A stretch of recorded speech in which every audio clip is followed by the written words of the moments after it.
O homem que desafiou Jesus.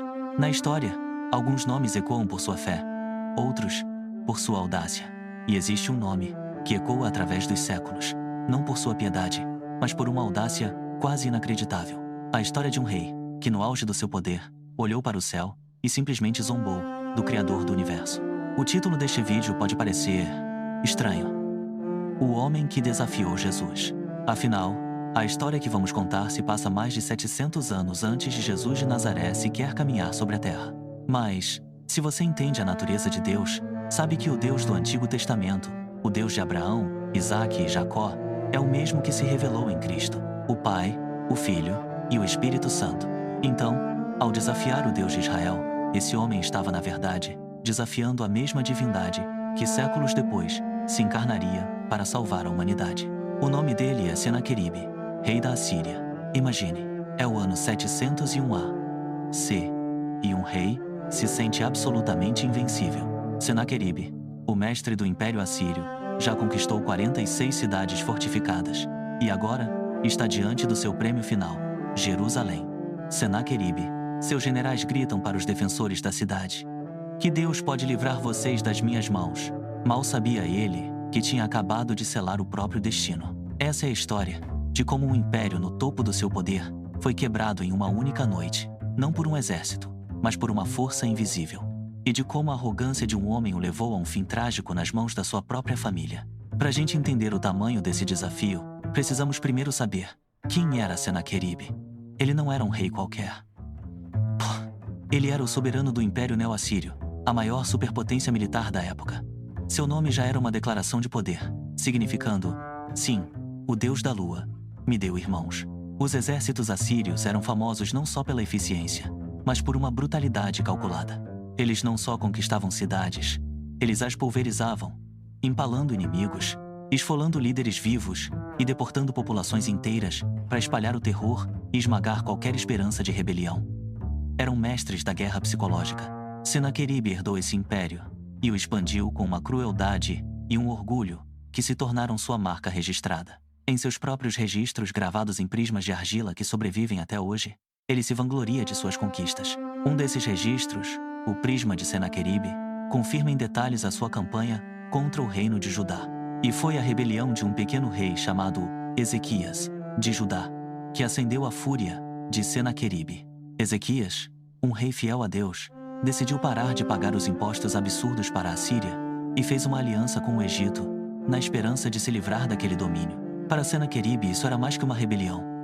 Era um insulto. A resposta foi imediata e devastadora. Ele varreu a terra de Judá como uma tempestade de fogo. O relato bíblico e os próprios registros de Senaqueribe concordam. 46 das cidades fortificadas de Judá caíram. Tente imaginar o terror. Cidade após cidade, fortaleza após fortaleza, todas as defesas de Judá esmagadas. Dezenas de milhares de pessoas levadas como escravas. A nação estava de joelhos. Só um lugar ainda resistia: a capital, Jerusalém. Encurralado, vendo seu reino em ruínas, Ezequias tentou a saída humana. Mandou uma mensagem a Senaqueribe, admitindo a culpa e se oferecendo para pagar o que fosse. Para cumprir a exigência, Ezequias esvaziou os tesouros do palácio e chegou a arrancar o ouro das portas do templo do Senhor. Só que para um homem bêbado de poder como Senaqueribe, ouro não bastava. Ele queria humilhação. Ele queria Jerusalém. E ele queria que o mundo todo soubesse que nem mesmo o Deus deles poderia salvá-los. Com seu exército gigante acampado do lado de fora dos muros, Senaqueribe partiu para o golpe final: a guerra psicológica. Ele enviou seus oficiais mais graduados, como o general Rabsaqué, para entregar uma mensagem não só para os líderes, mas para todo o povo que ouvia, apavorado, de cima das muralhas. E o que ele disse não foi só um desafio a um rei. Foi uma blasfêmia, cara a cara, contra o Deus vivo. Em hebraico, para que cada homem, mulher e criança entendesse, o mensageiro gritou: "Assim diz o grande rei da Assíria." Em que vocês baseiam essa confiança toda? Não deixem Ezequias enganar vocês, dizendo: "O Senhor vai nos livrar." Por acaso algum dos deuses das nações que meus pais destruíram conseguiu salvá-las das minhas mãos? Como é que o seu Deus vai poder livrar Jerusalém do meu poder? Oh, pensa na audácia. Ele comparou o Criador do Universo aos ídolos de madeira e pedra que ele tinha transformado em cinzas. Ele zombou da fé de Ezequias, dizendo que a confiança em Deus era uma fantasia que levaria o povo a morrer de fome e sede. Era o pico da arrogância humana. Senaqueribe não estava mais lutando contra Judá. Ele estava declarando guerra ao Deus de Judá. Enquanto o pânico tomava conta da cidade, o rei Ezequias fez algo totalmente diferente. Ao ouvir o relatório das blasfêmias, a Bíblia diz que ele rasgou as próprias roupas, vestiu um pano de saco e foi para o templo do Senhor. Em vez de confiar em exércitos ou alianças que já tinham falhado, ele se humilhou diante de Deus. Ele pegou a carta desaforada de Senaqueribe, abriu ela diante do altar e fez uma das orações mais incríveis da Bíblia. Ele disse: Senhor dos exércitos, Deus de Israel, só Tu és Deus sobre todos os reinos da terra. Tu criaste os céus e a terra. Inclina os Teus ouvidos, Senhor, e ouve. Abre os Teus olhos, Senhor, e vê. Ouve as palavras que Senaqueribe enviou para zombar do Deus vivo. É verdade, Senhor, que os reis da Assíria destruíram todas essas nações e jogaram seus deuses no fogo, porque não eram deuses, mas só madeira e pedra.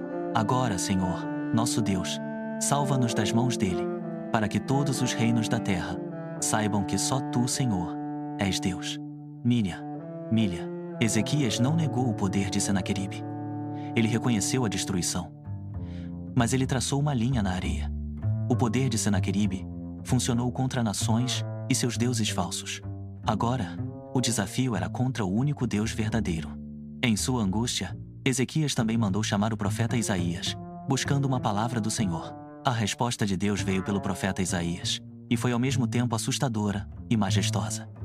Deus não ficou indiferente à zombaria. A mensagem para Ezequias foi de conforto, mas a palavra para Senaqueribe foi de puro juízo. O profeta declarou: De quem você zombou e contra quem blasfemou?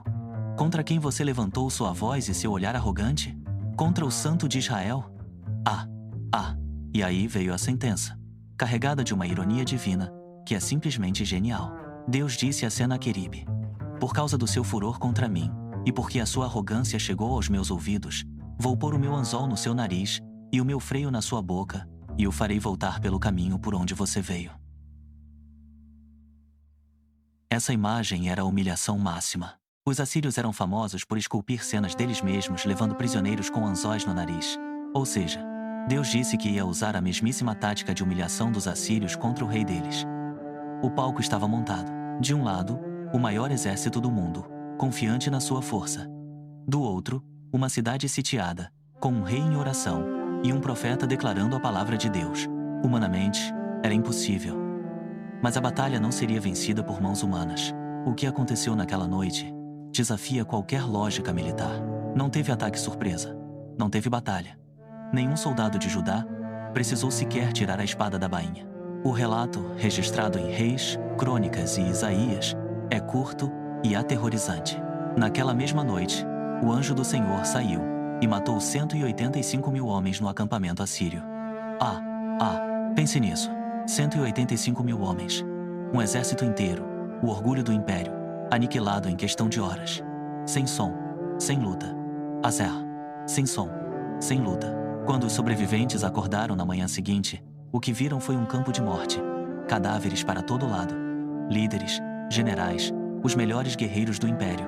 Todos mortos. Cora, a espinha dorsal do exército assírio, foi quebrada por uma força silenciosa e invisível. A arqueologia até já encontrou o local provável do acampamento assírio, o que bate com a geografia da Bíblia. Mas escavação nenhuma consegue explicar o que aconteceu ali. Foi um ato de Deus, uma resposta direta e fulminante à arrogância do homem que ousou desafiar. Humilhado, quebrado, Senaqueribe não teve outra escolha. Pegou o que sobrou do seu exército e voltou rastejando para sua capital, Nínive. Pelo mesmo caminho, por onde veio exatamente como Isaías tinha profetizado. Jerusalém, a cidade que ele tinha certeza que iria esmagar, permaneceu de pé. O Deus de quem ele zombou provou ser o verdadeiro rei. E o mais interessante é o que os próprios registros de Senaqueribe contam. Ou melhor, o que eles não vezes contam. Ele se gaba de ter encurralado Ezequias em Jerusalém como um pássaro na gaiola. Mas, convenientemente, esquece de mencionar que conquistou a cidade. Para um rei que anotava cada vitória nos mínimos detalhes, esse silêncio grita mais alto que qualquer confissão de derrota. Mas a conta de Deus ainda não tinha fechado. A Bíblia mostra que o juízo divino Mesmo que às vezes pareça demorar, sempre chega. O relato bíblico conta que, tempos depois, Senaqueribe foi assassinado, e as circunstâncias da sua morte são a ironia final e mais sombria da sua vida. A Bíblia diz que, certo dia, enquanto adorava no templo de seu deus Nisroque, seus filhos, Adrameleque e Sarezer, o mataram à espada. O homem que desafiou o Deus vivo caiu morto enquanto se curvava a um Deus que não podia fazer nada. O rei que se orgulhava do seu poder e da sua linhagem foi morto pela sua própria carne e sangue. Seus filhos fugiram, e outro filho, Esarhadon, assumiu o trono. E o detalhe final: registros históricos, tanto da Babilônia quanto da Assíria, confirmam que Senaqueribe foi mesmo assassinado pelos filhos numa briga pelo poder por volta de 681 a.C. A história de Senaqueribe é um espelho para a arrogância humana. Ele tinha tudo: poder, riqueza, um exército imbatível. Mas a soberba o cegou. Ele cometeu o erro fatal de achar que o poder humano era absoluto. Ele pensou que, por ter derrotado nações e seus ídolos, poderia derrotar o Deus que criou o universo. A queda dele não foi só militar. Foi uma lição eterna. A história de Senaqueribe, do topo do mundo ao fundo do poço, é uma lição poderosa que atravessa os séculos.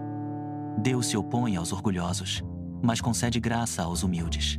Enquanto a arrogância de Senaqueribe o levou à destruição, a humildade e a fé de Ezequias trouxeram livramento para uma nação inteira. É a prova da promessa que a gente encontra lá em 1 Samuel. Honrarei os que me honram, mas os que me desprezam serão tratados com desprezo. Deus é soberano sobre todos os reis e impérios. Nenhum poder, por maior que seja, pode se levantar contra ele e vencer. A história de Senaqueribe não é só poeira nos livros de história. É um aviso para todos nós, hoje, um lembrete de que nosso poder é limitado, e nossa única esperança real está em confiar naquele que segura o universo nas mãos. Se essa história fortaleceu a sua fé e te lembrou da soberania e da justiça de Deus, deixe o seu amém aqui nos comentários. Curta este vídeo para que mais pessoas conheçam essa verdade poderosa e se inscreva no canal para mais histórias impactantes da Bíblia que revelam o caráter do nosso Deus. Que a gente aprenda com a humildade de Ezequias e com a queda de Senaqueribe a colocar nossa confiança, não na nossa força, mas no poder infinito do Senhor. Fique com Deus.